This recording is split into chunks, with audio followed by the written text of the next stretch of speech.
Hello, students. Welcome to Rainbow of Education. Hope you all are doing great and studying nicely. চলে এসেছি তোমাদের সাথে আরো একটি ভিডিও শেয়ার করতে। তোমরা প্রত্যেকেই জানো যারা ক্লাস 11-এ পড়ছো, অ্যান অ্যাস্ট্রোলজার্স ডে গল্পটি আমাদের চলছে।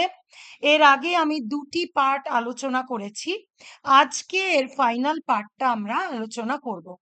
যারা এখনো পর্যন্ত আগের দুটি ভিডিও দেখোনি, এই ভিডিওর নিচে ডেসক্রিপশনে লিংক দিয়ে দেওয়া হবে, প্রত্যেকেই কিন্তু চেক করে নিও। যারা এখনো পর্যন্ত রেনবো অফ এডুকেশন চ্যানেলটিকে সাবস্ক্রাইব করনি, তারা ঝটপট আজই চ্যানেলটিকে সাবস্ক্রাইব করে নাও। এখানে তোমরা ইংলিশে প্রত্যেকটি কিন্তু গল্প, কবিতা একদম বাংলা মানে সহ, কোয়েশ্চেন আনসার সহ পেয়ে যাবে। তাহলে আমরা আগের যে ভিডিও দিয়েছিলাম সেখানে অ্যান অ্যাস্ট্রোলজার্স ডে গল্পটি যেখানে শেষ হয়েছে, ঠিক তার পরবর্তী লাইন থেকে আজকে আমরা শুরু করব। চলো তাহলে দেখে নি আমাদের কি রয়েছে। Stop, said the other, I don't want all that. অপরজন তখন অ্যাস্ট্রোলজারকে বলছে, থামো, এই সবে আমার কোনো দরকার নেই। Shall I succeed in my present search or not? আমি এখন যে জিনিসের খোঁজে বেরিয়েছি তাতে কি আমি সফল হব না হব না।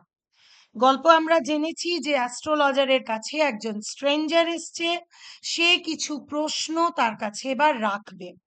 গল্পটা পুরো কিন্তু টুইস্ট রয়েছে এইখান থেকে, পুরো গল্পের মোড় একদম চেঞ্জ হয়ে যাবে। চলো দেখি আমরা গল্পটা পড়ি, ভীষণ ইন্টারেস্টিং গল্প। Answer this and go. তখন স্ট্রেঞ্জার বলছে, আমার এই প্রশ্নের উত্তর দাও এবং চলে যাও। Otherwise I will not let you go till you disgorge all your coins. না হলে আমি তোমায় যেতে দেব না যতক্ষণ না তুমি তোমার সমস্ত পয়সা আমার কাছে বার করে দাও। ডিসগর্জ কথাটার মানেই হচ্ছে বার করে দেওয়া, উগরে ফেলা, পোর আউট বলতে পারি। আমি ছোট্ট ছোট্ট মিনিং গুলো, যে মিনিং গুলো ভীষণ ইম্পর্টেন্ট মিনিং, যেগুলো তোমাদের এমসিকিউতে আসতে পারে, সেগুলি কিন্তু আমি সুন্দরভাবে তোমাদের বুঝিয়ে দেব, মিনিং বলে দেবো। দরকার হলে তোমরা ওগুলিকে খাতায় নোট করে নিতে পারো। দেখে নি পরের লাইন কি রয়েছে। After a good deal of haggling the other agreed. এবারে কি বলছে, না সরি, লাইনটা কি ছিল এবার, the astrologer muttered a few incantations and replied. Astrologer এবার কিছু মন্ত্র উচ্চারণ করলো বিড়বিড় করে। মাটার্ড মানে বিড়বিড় করা, ইনক্যান্টেশন মানে মন্ত্র উচ্চারণ।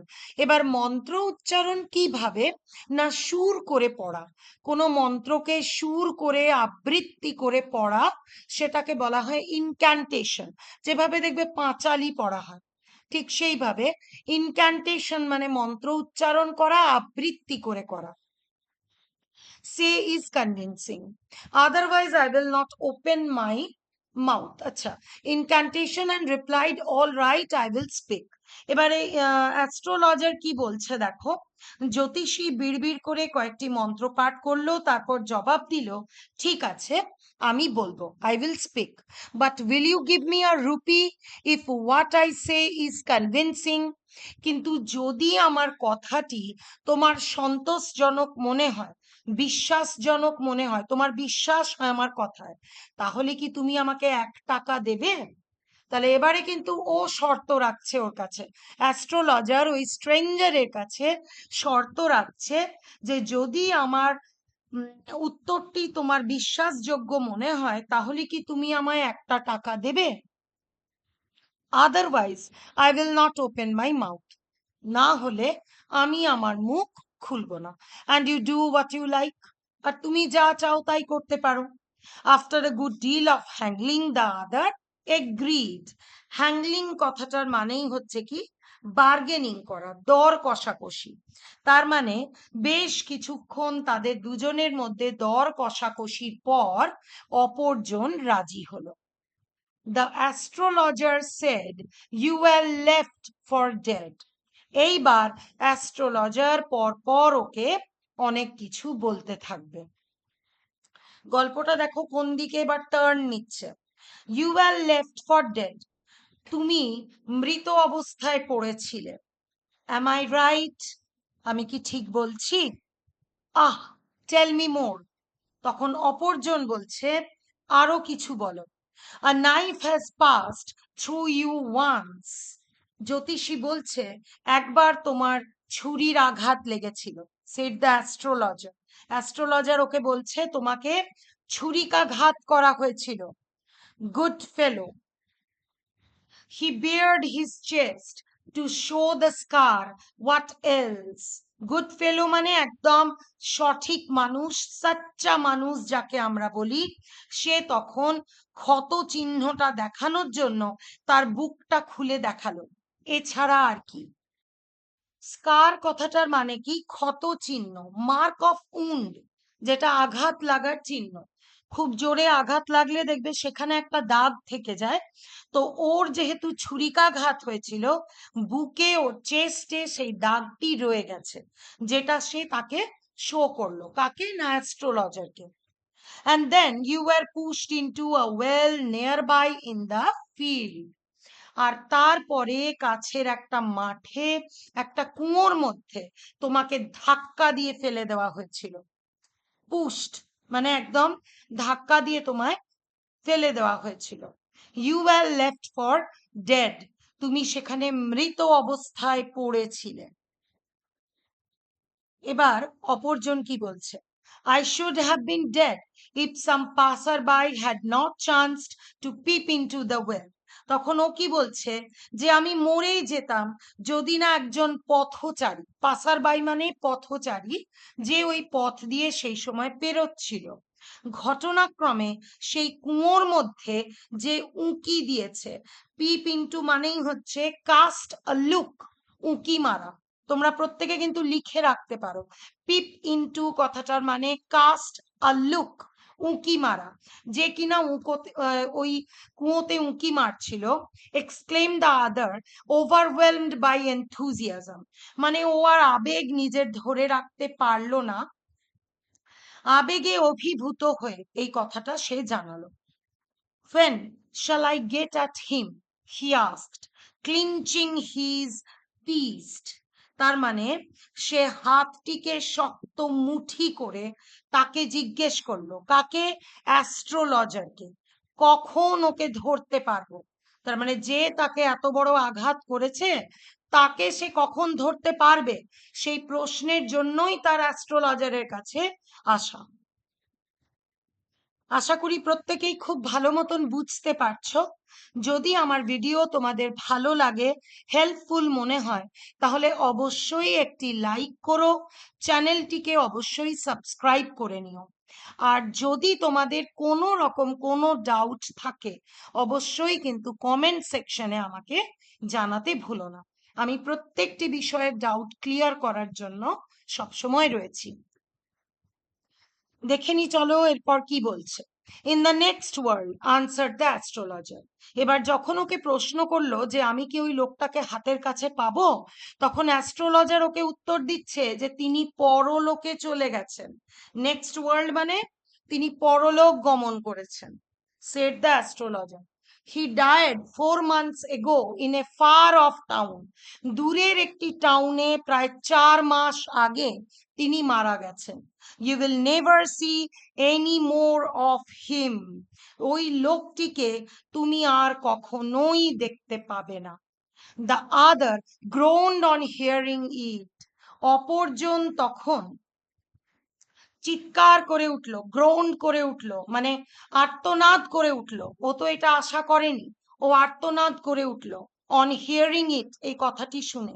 দ্য অ্যাস্ট্রোলজার প্রসিডেড, অ্যাস্ট্রোলজার কিন্তু বলেই চলল, গুরু নায়ক, তার মানে ওর নামটিও সে জানে। As I know all other things. গুরু নায়ক, আপনি আমার নামটিও জানেন। Listen carefully to what I have to say. খুব ভালো মতন শোনো, তোমাকে আমি এবার যা বলতে চলেছি। Your village is 2 days journey due north of this town. তোমার গ্রামটি হচ্ছে নর্থের দিকে এবং 2 দিনের যাত্রা পথ উত্তরের দিকে তোমার গ্রাম, 2 দিনের যাত্রাপথ। Take the next train and be gone. পরের ট্রেন ধরেই তুমি সেখানে ফিরে যাও। I see once again great danger to your life if you go from home. মানে কি বলছে, বাড়ির বাইরে গেলে আমি কিন্তু তোমার জীবনে আবার ভয়ঙ্কর বিপদ দেখতে পাচ্ছি। He took out a pinch of sacred ash and held it to him. কি বলছে, he took out a pinch of sacred ash and held it to him. এক পিঞ্চ মানে এক চিমটি ওই অ্যাসটা, ওই বিভূতিটা তাকে সে কপালে করে, মানে তিলকের মতন তার কপালে দিয়ে দিল। Rub it on your forehead and go home. এবং তাকে কি বলল, এই ভস্যটি তোমার কপালে ঘষে নাও, মানে লাগিয়ে নাও, আর বাড়ি ফিরে যাও। Never travel southward again and you will live to be 100। আর কখনো দক্ষিণের দিকে ভ্রমণ করো না, তাহলে কিন্তু তুমি 100 বছর বাঁচবে। অ্যাস্ট্রোলজার তাকে এত কিছু বলে ফেলল। Why should I leave home again? The other said reflectively. এবার অপরজন, রিফ্লেক্টিভলি কথাটার মানে চিন্তান্বিতভাবে, থটফুলি চিন্তা করে সে বলছে যে আর কেন আমি বাড়ি ছেড়ে বেরোবো। I was only going away now and then to look for him and to choke out his life if I met him. আমি তার সঙ্গে দেখা করার জন্যই, তার খোঁজেই রোজ বাড়ির থেকে বেরোতাম, যদি তার সঙ্গে দেখা হয় তাকে গলা টিপে মারবো বলে। He has escaped my hands. সে তো আমার হাত থেকে বেরিয়ে গেছে। I hope at least he died as he deserved. আমি আশা করি সে সেইভাবেই মরেছে যেভাবে তার মৃত্যু প্রাপ্য ছিল। Yes, said the astrologer. Astrologer বলছে একদম ঠিক। He was crushed under a lorry. সে লরির তলায় চাপা পড়েছে। The other looked gratified to hear it. এই কথা শুনে অন্যজন যেন তৃপ্তি পেল। গ্রাটিফাইড মানে ও ভীষণ তৃপ্ত হলো ওর কথাতে। The place was deserted by the time the astrologer picked up his articles and put them into his bag. এরপরে জ্যোতিষী তার মালপত্র গুটিয়ে ব্যাগে ভরে ফেলল। ততক্ষণ জায়গাটা প্রায় অন্ধকার হয়ে পড়েছে, জনহীন হয়ে পড়েছে, ডেজার্টেড হয়ে পড়েছে। The green shaft was also gone. সবুজ আলোটাও মিলিয়ে গেছে, living the place in darkness and silence. জায়গাটি অন্ধকারাচ্ছন্ন এবং নিস্তব্ধ, মানে প্রত্যেকেই চলে গেছে। অ্যাস্ট্রোলজার একাই এতক্ষণ ছিল। The stranger had gone. ওই অপরিচিত লোকটিও চলে গেছে। গন অফ ইনটু দ্য নাইট। রাত্রের অন্ধকারে সে মিলিয়ে গেছে। After giving the astrologer a handful of coins. Handful মানে এক মুঠো, quantity that feels a hand, একটা মুঠোতে ধরে যতটুকু, হ্যান্ডফুল অফ কয়েন্স তাকে দিয়ে গেছে। It was nearly midnight when the astrologer reached home. প্রায় মধ্যরাত্রি হয়ে গেল যখন অ্যাস্ট্রোলজার বাড়ি পৌঁছেছে। His wife was waiting for him. তার স্ত্রী তার জন্য অপেক্ষা করছিলেন at the door, দরজায়, and demanded an explanation. যথারীতি তার কাছে জানতে চাইছে যে তার কেন এত দেরি হলো। এটা স্বাভাবিক ব্যাপার, কেউ বাড়িতে দেরি করে ফিরলে আমরা জানতে চাই কেন তার এত দেরি হলো। He flung the coins at her and said, সে তখন কি করছে, তার দিকে পয়সাগুলি, ওই কয়েনগুলি ছুঁড়ে দিয়ে তাকে বলছে, কাউন্ট দেম, গুনে নাও। One man gave all that. একটি লোক আমাকে এই সমস্ত পয়সাগুলি দিয়েছে। 12.5 annas, she said, counting. তখন অ্যাস্ট্রোলজারের স্ত্রী কাউন্ট করে জানাচ্ছে 12.5 আনা। এটি কিন্তু এমসিকিউতে থাকবে যে অ্যাস্ট্রোলজারকে ওই স্ট্রেঞ্জার গুরু নায়ক কত পয়সা দিয়েছিল। 12.5 annas, 12.5 আনা, মনে রাখবে। She was overjoyed. সে ভীষণ খুশি। I can buy some jaggery and coconut tomorrow. Jaggery মানে গুড়, পালম সুগার, আর কোকোনাট নারকেল কিনবে। সে এই পয়সা দিয়ে কিছুটা গুড় আর নারকেল কিনে আনবে। The child has been asking for sweets for so many days now. তার সন্তান অনেক দিন ধরেই মিষ্টি খাবার বায়না করছিল। I will prepare some nice stuff for her. আমি তার জন্য একটি সুন্দর মিষ্টি তৈরি করে দেব। The swine has cheated me. He promised me a rupee, said the astrologer. Swine কথাটা কাউকে গালমন্দ করতে গেলে ব্যবহার করা হয় শুয়োর বলার অর্থে। তার মানে এখানে ওকে ব্যাড ফেলো বলছে, খারাপ লোক। বলছে শুয়োরটা আমাকে ঠকিয়েছে। হি প্রমিসড মি এ রুপি, সে আমায় বলেছিল সে আমায় একটা টাকা দেবে। Said the astrologer.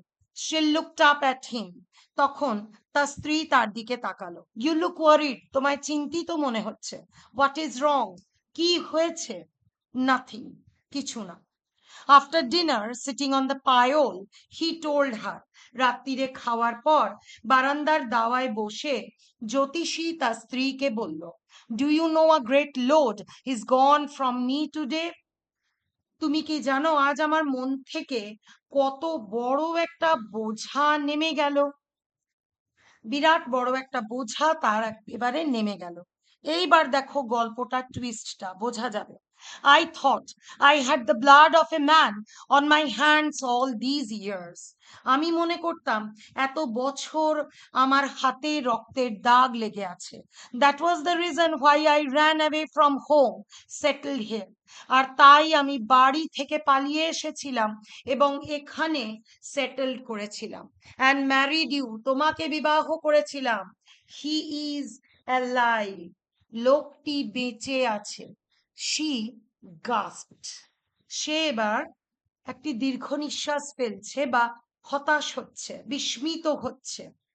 বিস্ময়ে তাকে বলছে তার স্ত্রী, ইউ ট্রাইড টু কিল, তুমি হত্যা করতে গিয়েছিলে? Yes, in our village when I was a silly youngster. গ্রামে যখন আমি কম বয়সী একজন যুবক ছিলাম, মাথা মোটা যুবক, we drank, gambled and quarreled badly one day. I think of it now. একদিন মদ্যপান করেছিলাম, জুয়া খেলেছিলাম আর প্রচন্ড ঝগড়া করেছিলাম। যাই হোক, আর এখন এসব ভাববো কেন? কি বলছে তারপর? টাইম টু স্লিপ, এবারে ঘুমানোর সময় হয়েছে। হি সেড, ইয়নিং মানে হাই তোলা, and stretched himself on the pyol, আর ওই দাওয়ার উপর টান টান করে সে শুয়ে পড়ল। তাহলে অ্যান অ্যাস্ট্রোলজার্স ডে গল্পটি আমাদের আজকের মতো সম্পূর্ণভাবে শেষ হলো। প্রত্যেকে নিশ্চয়ই বুঝতে পারলে গল্পের টুইস্টটা কোথায়। গুরু নায়ককে হত্যার চেষ্টা করেছিল তাহলে কিন্তু এই অ্যাস্ট্রোলজার, এবং নিজের বুদ্ধিতে ওকে কিভাবে দেখো ঘুরিয়ে দিল। ঠিক আছে, তাহলে খুব সুন্দর আর কে নারায়ণের একটা স্টোরি আমরা পড়লাম। নেক্সট ভিডিওতে আমি এই চ্যাপ্টারের এমসিকিউ তোমাদের সাথে শেয়ার করব। চোখ রাখো রেনবো অফ এডুকেশন চ্যানেলটিতে, পর পর কবিতা, গল্প, শেক্সপিয়ারের ড্রামা সমস্ত কিছু পাবে। ইভেন যারা গ্রামারে ভীষণভাবে কাঁচা, চ্যানেলটি সাবস্ক্রাইব করে নাও, একদম বেসিক টু অ্যাডভান্স লেভেলের গ্রামারও তোমরা সহজেই শিখে যেতে পারবে। আজকের মতো তাহলে এইটুকুই। প্রত্যেকে ভালো থেকো, সুস্থ থেকো। তোমাদের সাথে দেখা হচ্ছে আবার নেক্সট ভিডিওয়ে। Thanks for watching.